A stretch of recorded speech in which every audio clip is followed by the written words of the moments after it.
Na sequência, portanto, desses estudos sobre a antiga física quântica, nós agora vamos estudar o modelo de Sommerfeld para o átomo.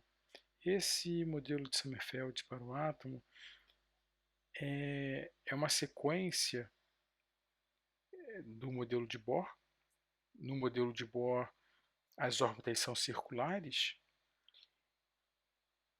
e foi um dos ingredientes, uma das motivações da construção do modelo de Bohr, entre outras. Isso pode ser melhor compreendido, nós já tivemos essa oportunidade de discussão do modelo de Bohr, mas uma dos ingredientes, uma das motivações para a construção do modelo de Bohr foi as observações das linhas espectrais do átomo de hidrogênio.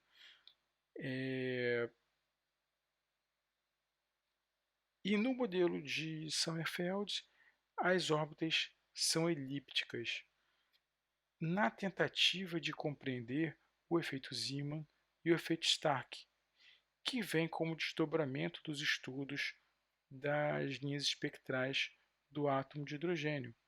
Enquanto o efeito Zeeman é o desdobramento das linhas espectrais do átomo de hidrogênio quando esse gás está submetido a um campo magnético, o efeito Stark é um efeito similar, porém o gás de hidrogênio está submetido a um campo elétrico.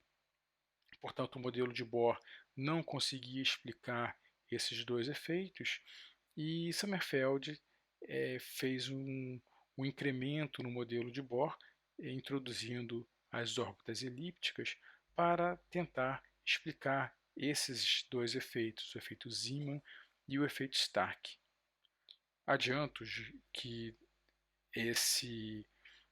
essas órbitas elípticas não conseguiram explicar esses dois efeitos e só de fato só foi bem compreendido o efeito Zeeman e o efeito Stark com o desenvolvimento da teoria quântica moderna e, e o desenvolvimento da equação de Schrödinger.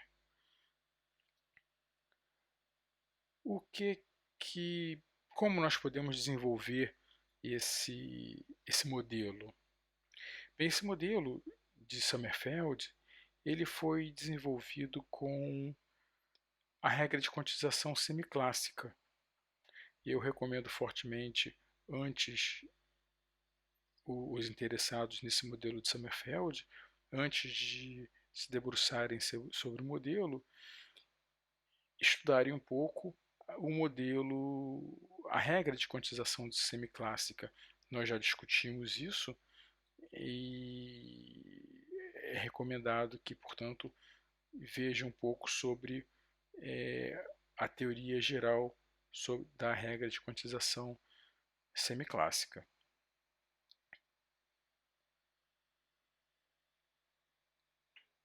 Portanto, dando continuidade, será essa a ferramenta que utilizaremos para a descrição do modelo. Mas convém, antes de avançarmos ainda sobre a mecânica do problema, relembrarmos algumas características da elipse, porque esse será o objeto matemático que utilizaremos para a descrição do modelo de Sommerfeld.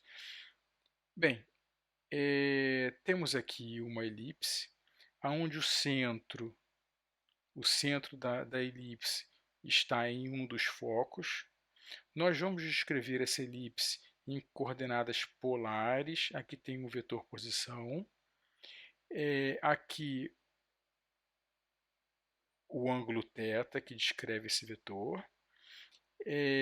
Aqui um semi-eixo dessa elipse A, o outro o semi-eixo maior, o semi-eixo menor B, aqui o centro da elipse, o raio mínimo, que é a distância da origem até esse ponto à esquerda, e o raio máximo, a distância da origem do centro de coordenadas até esse ponto à direita.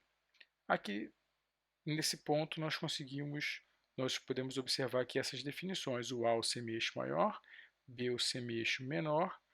A excentricidade, existe uma outra definição, mas que vai recair sobre essa equação, que é o que nos interessa. Nós podemos escrever a excentricidade como a raiz de 1 menos o semi-eixo menor, o quadrado do semi-eixo menor sobre o quadrado do semi-eixo maior. Isso vai ser útil para quando nós descrevermos a mecânica do problema. Percebam que quando o semi-eixo maior é igual ao semi-eixo menor é igual ao semi-eixo maior, que é o caso de um círculo, essa fração é igual a 1 e, portanto, a excentricidade é zero. Quando o semi-eixo menor é muito menor que o semi-eixo maior, essa fração tende a zero e, portanto, a excentricidade tende a 1. Nós podemos escrever uma equação para a elipse em coordenadas polares, que, ou seja, esse vetor posição vai depender de θ, e também podemos escrever essa equação em termos da excentricidade. O raio máximo vai ser quando essa equação quando θ for igual a zero, ou seja, quando o θ for igual a zero, será o raio máximo. Quando θ for igual a zero, será o raio máximo. Quando θ for igual a π, será o raio mínimo. Basta fazermos θ igual a zero, θ igual a π nessa equação, teremos o raio máximo ou o raio mínimo. E o raio máximo será A1 mais ε, e o raio mínimo A1 menos ε. Isso será útil mais à frente, quando formos discutir algumas relações entre a geometria e parâmetros intrínsecos ao problema. Tudo bem, então, só relembrando e definindo algumas questões do problema. Aqui nós temos uma simulação que pode ser útil para visualizarmos. Aqui há uma variação, aqui eu posso variar, aqui temos um círculo, porque a excentricidade é zero. Aqui temos então uma elipse, eu estou variando a excentricidade, e, portanto, jogando com a elipse de acordo com a sua excentricidade, só para ter um tato da excentricidade com relação à própria figura geométrica. Tudo bem. Agora, vamos então falar um pouco sobre a física do problema. Nós podemos escrever a velocidade em coordenadas polares. Isso não é difícil, quem estiver interessado pode abrir essas contas, de tal forma que o lagrangiano pode ser escrito como isso em coordenadas polares. A energia cinética menos a energia coulombiana, que aqui nós, analogamente ao modelo de Bohr, nós temos o núcleo no centro e um elétron orbitando em torno desse núcleo. Então temos uma energia cinética de movimento do elétron e uma energia coulombiana porque o núcleo tem carga positiva e o elétron tem carga negativa. Então temos aqui o lagrangiano do problema, escrito em coordenadas polares. De acordo com o formalismo lagrangiano, nós podemos escrever, temos aqui duas coordenadas generalizadas, r e θ. Então vamos ter dois momentos conjugados, PR e Pθ. De acordo com o formalismo lagrangiano, nós teremos o PR, que será mr ponto, e o Pθ, mr2 θ ponto. Como isso aqui não é um curso de de mecânica, convém, quem estiver interessado, abrir essas contas em um pouco mais de detalhes. Como esse lagrangiano não depende de θ, não depende dessa coordenada generalizada, esse momento angular, L, será uma, uma constante de movimento. Então, a partir desses momentos conjugados, nós podemos escrever a hamiltoniana do problema. Por que nós escrevemos a hamiltoniana e nós escrevemos os momentos conjugados? Porque nós precisamos dos momentos para escrever aqui a regra de quantização semiclássica. Nós precisamos aqui vamos utilizar uma regra de quantização semiclássica para cada coordenada generalizada. Ok? Então, tudo bem. Essa aqui é a mecânica do problema. Então, vamos para o passo 2. Conforme eu mencionei, temos uma regra de quantização para cada coordenada generalizada. Integral de pθ dθ, integral de PR dr. Isso vai estar associado a cada número quântico, para cada coordenada generalizada. PR, pθ, desculpa, e PR nós conhecemos lá da janela anterior.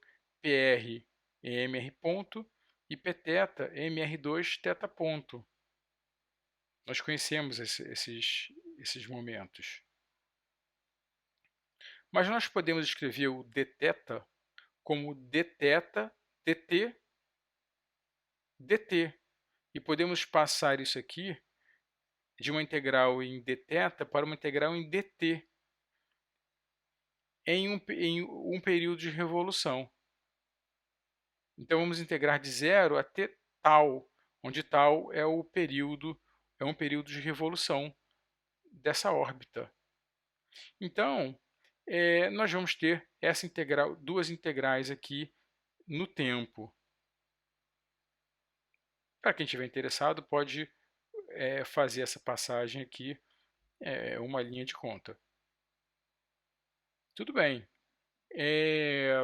O que vamos fazer agora é somar essas duas contribuições, somar essas duas equações, porque as duas são integrais no tempo. Ora, vamos somar essas duas equações e dividir e multiplicar por 1 sobre 2 tal. Ao fazer isso, nós vamos ter em um dos lados uma integral do tipo 1 sobre tal, a integral de 0 a tal, que é o que nós temos aqui, e essa integral aqui, que na verdade isso aqui é a integral de toda a energia cinética do problema. Mas nós já sabemos, lá da discussão do modelo de Bohr, eu posso voltar lá,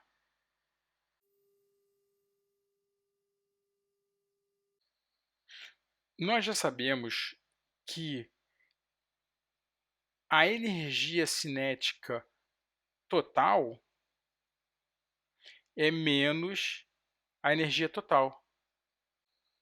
Ou seja, aquela integral que nós temos vai ser menos a energia total do sistema. E é esse resultado que nós vamos colocar naquela integral toda. Então vamos voltar para lá.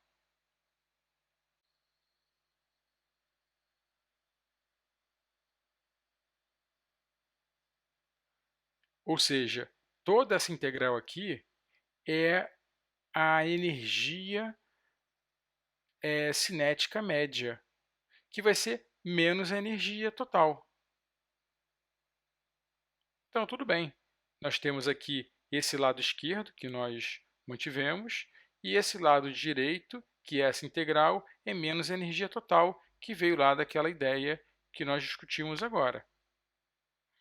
Então, nós temos a energia, o que nós queremos aqui, o que que nós estamos trabalhando? Nós estamos tentando descobrir qual é o espectro de energia desse modelo de Sommerfeld para órbitas elípticas. Porque nós queremos saber se essas órbitas elípticas conseguem explicar, por exemplo, novos desdobramentos, como, por exemplo, desdobramentos devido a campo magnético, campo elétrico, se consegue explicar outros desdobramentos observados que não aqueles observados até então por Balmer e Rydberg. Então, o que nós temos aqui é uma equação que relaciona a energia com os números quânticos que até então que veio de cada coordenada generalizada. Mas temos aqui o período de revolução que nós não conhecemos. Precisamos determiná-lo para colocar aqui nessa equação. Então vamos, uma possibilidade de determinar esse período de revolução é escrevendo o momento angular. Porém, nós sabemos que o R ele depende de θ. Né? Nós podemos aqui, esse θ ponto, nós podemos escrever como dθ dt. Né? Podemos escrever como dθ, o dt nós passamos para esse lado daqui. Só que esse R, nós sabemos que ele depende, quando nós fizemos uma revisão da elipse, nós sabemos que o R ele depende de θ. Então, o que acontece? Ao colocarmos esse R dependendo de θ dentro dessa equação, nós podemos fazer uma integral. Nesse lado esquerdo, aqui, nós integramos de 0 a 2π, e nesse lado direito, nós integramos de 0 a tal. E fazemos uma integral, tem que fazer uma integral. Isso vai dar meia página de conta. Isso vamos encontrar, portanto, um resultado para tal. Com esse resultado para tal, nós vamos colocar aqui dentro dessa equação. Ao colocar aqui dentro, vamos chegar num resultado que é essa equação aqui de baixo. O que eu fiz foi manipular, jogar algumas constantes de um lado para o outro e apareceu um A0, que é o raio de Bohr, e um E0, que é a energia de ionização do átomo de Bohr. Mas por que o átomo de Bohr? Porque é uma constante que nós conhecemos. E para deixar tudo mais simpático, com referência a uma constante que conhecemos. E que por acaso vai ser útil. De fato, a energia de ionização desse modelo de Sommerfeld também vai ser a energia de ionização, é a mesma da energia de ionização do átomo de Bohr, e que por acaso é a mesma que recupera do átomo de hidrogênio desenvolvido com a equação de Schrödinger. Então, esse E0 é uma boa constante, e até mesmo o próprio modelo do átomo de hidrogênio desenvolvido com a equação de Schrödinger utiliza o A0 como referência. Então, tudo bem, nós temos aqui uma equação para energia em função de números quânticos. Porém, aqui do lado esquerdo, ainda temos parâmetros puramente geométricos, A0 e o epsilon. Então, isso não está bom ainda. Nós temos que determinar esses parâmetros geométricos em função dos parâmetros físicos do problema. Como é que nós podemos fazer isso? Bem, vamos para esses extremos aqui, esses extremos da elipse, que são esses pontos de retorno. Por que esses pontos de retorno? Que é o raio mínimo e o raio máximo. Porque nesse raio mínimo e no raio máximo, esse raio mínimo ele é A1 menos epsilon, e o raio máximo é A1 mais epsilon. Então já é um bom sinal, porque ele depende justamente desses parâmetros que nós precisamos. né, que é o A e o Epsilon.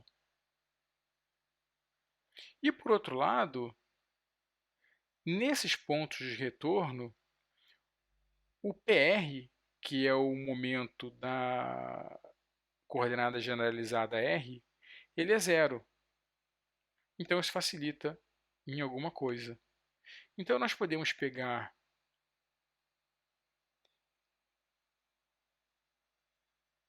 essa quantidade, dizer que essa órbita tem uma energia constante e escrever isso para PR igual a zero. Ou seja, é o que nós estamos fazendo aqui, né? PR igual a zero. Pegamos aquela equação, escrevemos para PR e igualamos a zero. Só que se isso aqui é igual a zero, esse argumento dessa raiz vai ser zero. É o que nós temos aqui embaixo. Só que o que eu fiz aqui foi rearranjar todo esse argumento dessa raiz em termos mais simpáticos. Eu coloquei aqui essas constantes todas, m, k, carga do elétron, etc. Eu coloquei aqui nessas constantes a zero, que é o raio de Bohr, o E0, que é a energia de ionização. Eu escrevi de forma mais simpática. Então aqui nós temos que resolver essa equação, que está aqui embaixo a solução. Nós temos duas soluções, um raio máximo e um raio mínimo.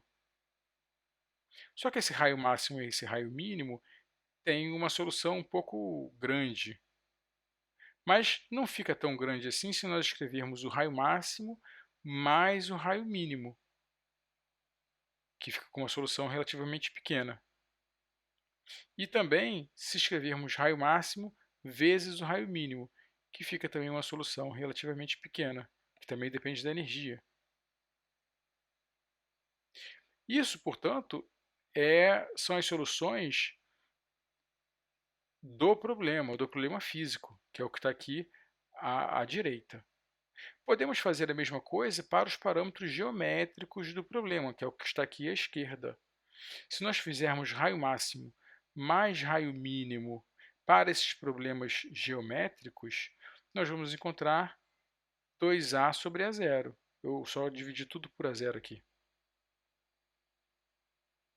Aqui é tudo geométrico, mas eu só dividi por A0 para ter uma referência de ordem de grandeza. Eu posso fazer também R máximo vezes R mínimo, com relação à geometria do problema. Depois também só dividir por A0. Né? Peguei esse R mínimo e esse R mínimo e esse R máximo.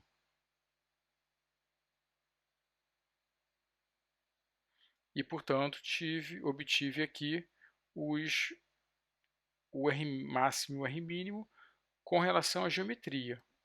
Depois é simples, é comparar esse R máximo vezes R mínimo, que vem da mecânica do problema, com esse R máximo e R mínimo, que vem da geometria da elipse.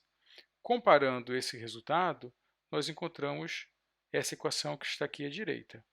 E comparando o R máximo, R mínimo e R máximo, R mínimo, que vem da mecânica do problema, com esse que vem da geometria da elipse, nós encontramos esse resultado que está aqui à esquerda. Tudo bem. Agora, com essas relações que estão aqui, nós podemos agora substituir essas relações que conectam a geometria com a mecânica aqui, nesse lado esquerdo. E, consequentemente, nós vamos encontrar a energia do problema, que vai ser E0 sobre Nr mais Nθ ao quadrado, que é um resultado análogo à energia do átomo de Bohr, menos. Tem um menos aqui que é muito importante, que significa que o elétron está ligado ao núcleo. Ok, é um resultado importante, que tem uma estrutura similar, mas que nós vamos ver daqui a pouco que é igual ao modelo de Bohr. Esse resultado aqui nós vamos continuar trabalhando com esse resultado agora, que é a conexão entre a parte geométrica, que está do lado esquerdo, com a parte mecânica, né? A parte geométrica que está à esquerda com a parte mecânica. Vamos recuperar esse resultado aqui, né? Parte geométrica à esquerda, parte mecânica à direita. Parte geométrica à esquerda, parte mecânica à direita. E vamos colocar essa equação que está à esquerda dentro dessa equação que está à direita. Com isso, nós vamos poder escrever uma equação para a excentricidade. E a excentricidade vai ser raiz de 1 menos nθ ao quadrado sobre nr mais nθ ao quadrado. Então, nós podemos, a partir dessa equação aqui, redefinir os números quânticos. De tal forma que a excentricidade vai ser 1 menos L ao quadrado sobre N ao quadrado. E esse L e N serão os novos números quânticos. Esse L, que é o novo número quântico, vai ser mais ou menos nθ, porque como esse nθ está ao quadrado, o nθ pode ser mais 2 ou menos 2, porque para o L não vai fazer diferença. E o N, ele vai ser nr mais nθ.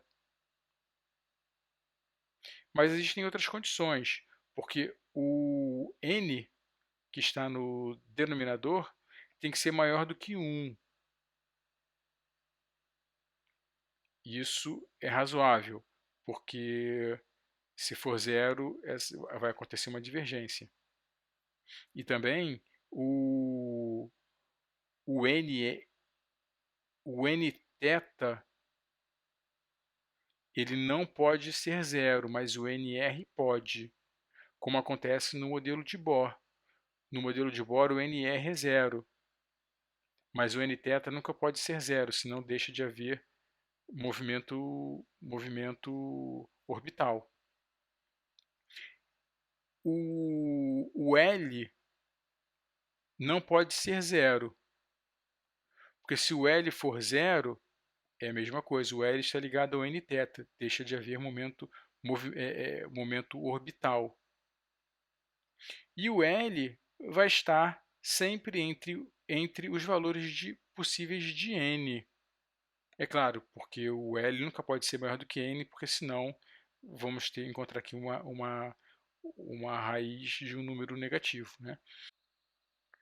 E uma outra questão muito interessante, diferente do que eu apresentei naquela simulação do início, é que naquela simulação do início a excentricidade podia assumir qualquer valor contínuo. Aqui não, a excentricidade está quantizada, como nós podemos perceber aqui. Como L vai de menos n até mais n, com exceto 0, essa excentricidade ela tem uma quantização, bem diferente da simulação que eu apresentei anteriormente, que era puramente geométrica. Aqui, por exemplo, para n igual a 5, o L pode assumir um valor de mais ou menos 5, que é o caso do átomo de Bohr. Nesse caso, a excentricidade vai ser 0, porque o L vai ser 5, o N vai ser 5, essa fração vai ser 1 e, portanto, nesse caso, a excentricidade é 0.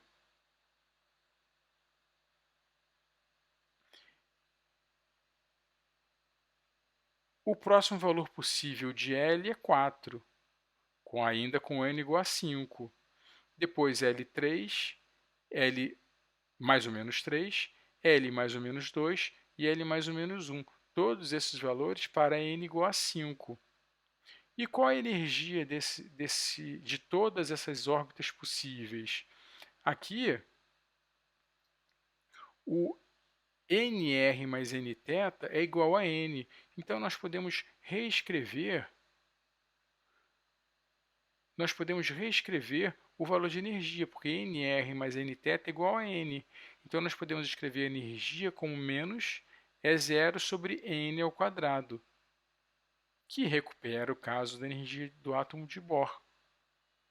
Então, todas essas órbitas aqui têm o mesmo valor de energia. E isso acaba acaba introduzindo o conceito de degenerescência, ou seja, são várias órbitas possíveis para o mesmo valor de energia.